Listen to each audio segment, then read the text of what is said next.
Shannon isn't available right now. Please leave a message after the tone.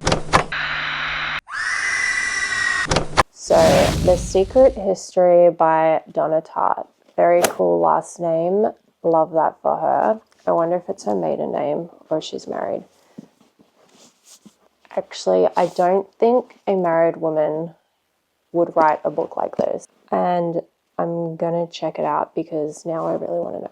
Okay, so it says here that Tartt is 5 feet, 1.5 meters tall. She has also stated that she would never get married. So there you have it.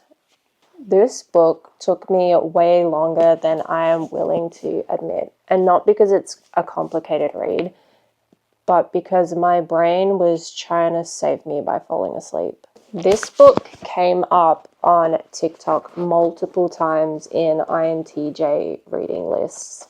So naturally, I thought that I would love this book. I thought from the title of this book that it would be about going back into the past and opening a secret door where time and space merge with reality. It is not that. And I think that any INTJ would actually hate this book. I think it took me over 6 months to read. But if you like your books to be long, pointless, and full of fancy adjectives, doing all the emotional heavy lifting, then this book is for you. It's sold as this dark, intellectual, literary mystery, and technically that's not false advertising. There is a mystery, there are intellectuals, and it is dark. In the same way that a blackout in the philosophy department is dark. It's a murder mystery where the murder happens on page 1. Actually, it's not even on page 1, it's in the prologue. The who, what, when, where, and how are all laid out like a police report with a thesaurus. And all that's really left are vibes. Let's start with the plot, if you want to call it that. Page 1, someone is dead. Page 2, who did it? Page 3, how they did it. By page 10, if you've ever interacted with another human being, then you know why. And you might be thinking, surely the why is the real mystery. And sure, if you've never met a richer, pretentious rich kids with too much time on their hands and not enough adult supervision. Spoiler, peer pressure and delusion. A group of privileged classicists from a prestigious university committing a murder and then reacting badly to it. What a fresh concept. Most of the book is just the characters meandering through an elite university like they're on a Greek tragedy themed pub crawl. Nothing happens and then nothing happens again. And then someone smokes a cigarette while staring out into the snow for 3 pages. There's a lot of sitting in dorm rooms, staring out the window, describing the weather, smoking, discussing Plato, then smoking again. It's kind of like reading someone's year abroad written in aesthetic prose, except instead of having fun in Europe, they're unraveling mentally in Vermont. And it felt like the author wanted to waste my time. There's something like 15 pages, I'm pretty sure. 15 pages detailing a funeral. I can't be the only one that's mentioned that because that's actually ridiculous. No one needs that much time to describe what is essentially a bunch of people standing around being sad in coordinated coats. Let me just read a bit of this funeral. The sanctuary was dim, and stepping inside, I was blinded by a dazzle of candles. When my eyes cleared, I saw iron lanterns, clammy stone floors, flowers everywhere.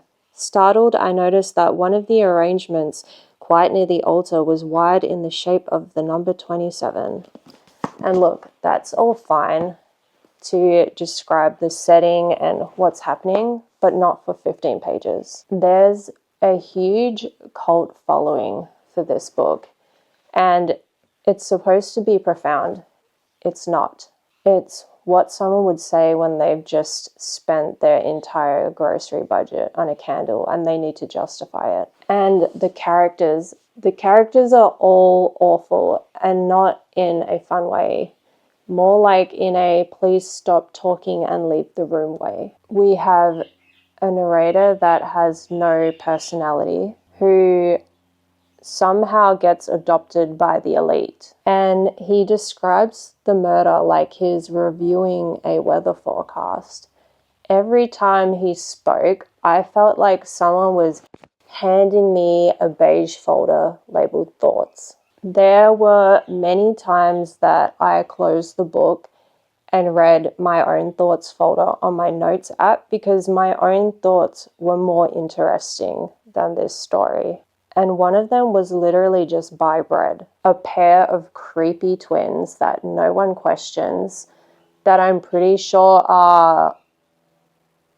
I'm not even going to get into that part. A guy named Bunny, who is ironically the most annoying person in the animal kingdom. A teacher who speaks Latin, dresses like the Undertaker, and teaches a total of 5 students. That's his whole job, and no one seems to notice. And there is a man named Henry who appears to be the leader of the group, despite being completely detached from reality. So basically, they commit murder, go to class, they drink, then they commit emotional murder on each other and repeat for another 500 or so pages. I'm not saying the writing is bad. It's not. It's actually kind of good, which somehow makes it worse because the story just doesn't go anywhere. The most interesting part I found in the book was near the end, where they mentioned this rose called a Madame Isaac Pierre, which apparently smells like raspberries. I looked it up. It's a real rose. I thought, that's nice. But then I realized I had to read 500 something pages to get there. This book is like that friend who tells you a really long story, but then forgets the part where something interesting happens. And it's not that the writing is bad, it's just that the writing in this book is just writing. You keep turning the page hoping for plot, but all you get is mood lighting and narcissism. It's less of a story and more of a literary screensaver. Looks nice means nothing. I will give it 2 stars, 1 for effort and 1 for finally ending. I read this so you don't have to. You're welcome. Ultimately, The Secret History is a beautifully written book about people I hated doing things I didn't care about in a story that was over before it happened. It's not a secret, it's just boring.